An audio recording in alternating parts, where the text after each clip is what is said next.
All right, sixth grade. Well, we are getting now into lesson 2.5b on multiplying decimals. And the key difference between what we did in 2.5a and what we're doing in 2.5b is now it's longer multiplication problems, which we had some of those yesterday. But the key difference is today both numbers will have decimals. It does not change how we multiply. It does not change the rule. How many ever digits come after the decimal in the problem, that is how many digits need to come after the decimal in the answer. So we'll talk about that. And we'll start here with 14 and 8/10 times 7/10. We're just going to do this like it's 148 times 7. 7 times 8 is 56. So I'm going to put the 6 down, carry the 5. 7 times 4 is 28. 28 plus 5 is 33. So I'm going to put the 3 down, carry the 3. 7 times 1 is 7, plus 3 is 10. The 8 comes after a decimal. The 7 comes after a decimal. That's 2 digits that come after the decimal in the problem. So 1, 2 digits need to come after the decimal in the answer. Moving right along. 3 and 48/100 times 9/10. We're going to do this just like it's 348 times 9. 9 times 8 is 72. Put the 2 down, carry the 7. 9 times 4 is 36. 36 plus 7 is 43. Put the 3 down, carry the 4. 9 times 3 is 27. 27 plus 4 is 31. The 4, the 8, and the 9 all come after a decimal. That is 3 numbers that come after the decimal in the problem. So 1, 2, 3 digits that need to come after the decimal in the answer. 3 and 132 thousandths. Now these here now look a little different. Yeah, we have 2 digits here, but it's still just a 6. You'll remember how yesterday we had these, and I'm going to write one up here like 8/100 times 9/100. We just think, well, 8 times 9 was 72, but we had to follow the rule. How many ever digits come after the decimal in the problem, that's how many digits need to come after the decimal in the answer. So after this decimal is 1, 2. After this decimal is 1, 2. That's a total of 4. So I need 4 digits to come after the decimal in the answer, which means that I need to put 2 zeros in front of the 72. So then I have my decimal there, and 1, 2, 3, 4. We think of this the same way. All I'm going to do here is think 437 times 6. That's all I'm going to do. I'm going to forget the decimals are even there, at least for the time being. 6 times 7 is 42. Put the 2 down, carry the 4. 6 times 3 is 18. 18 plus 4 is 22. Put the 2 down, carry the 2. 6 times 4 is 24. Plus 2 is 26. The 7, the 0, and the 6. There are 3 numbers that come after a decimal in the problem. So I need to do 1, 2, 3 numbers after the decimal in my product. My final answer is 2 and 622 thousandths. Moving right along, 2 and 28/100 times 3/100.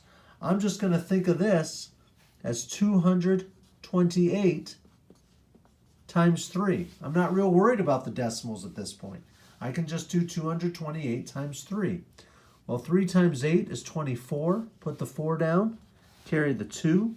3 times 2 is 6, plus 2 is 8. 3 times 2 is 6. I get 684. Well, in the problem, I have 1, 2, 3, 4 digits that come after a decimal. So in my answer, I need 4 digits that come after a decimal. If I start from the right,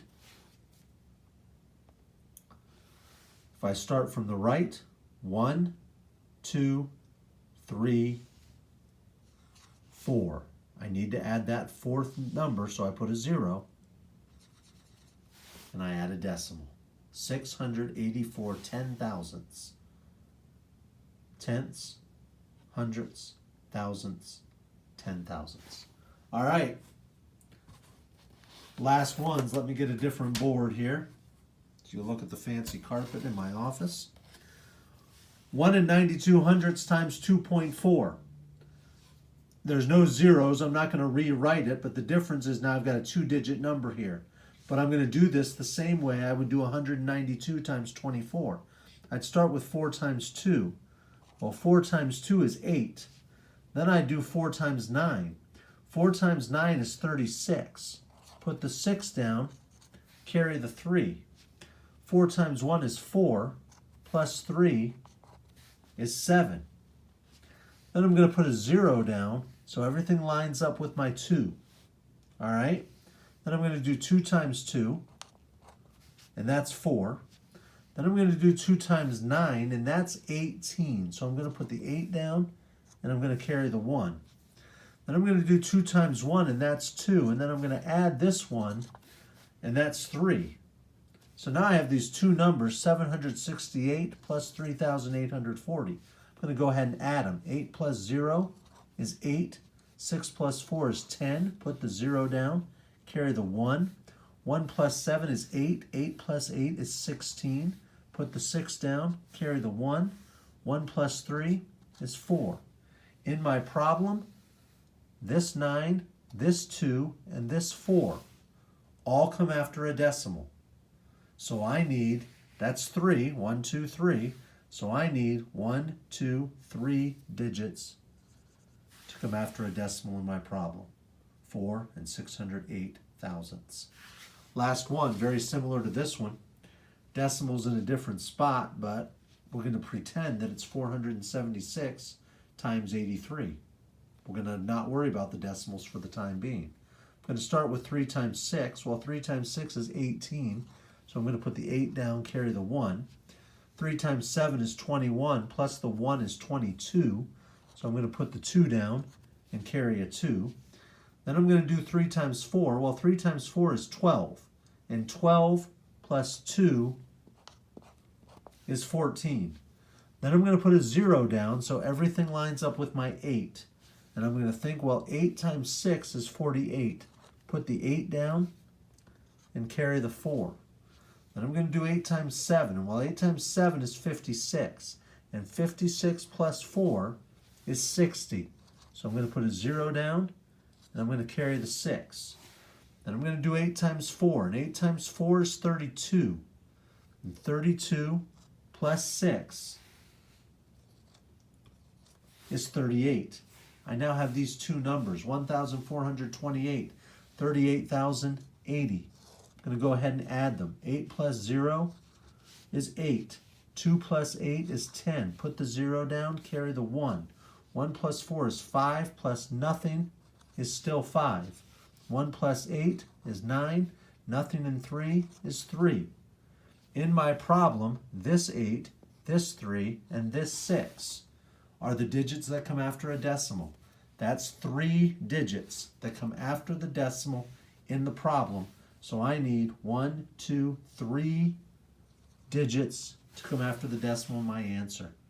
My final answer is 39,508. All right, that's lesson 2.5b. Talk to you later, 6th grade.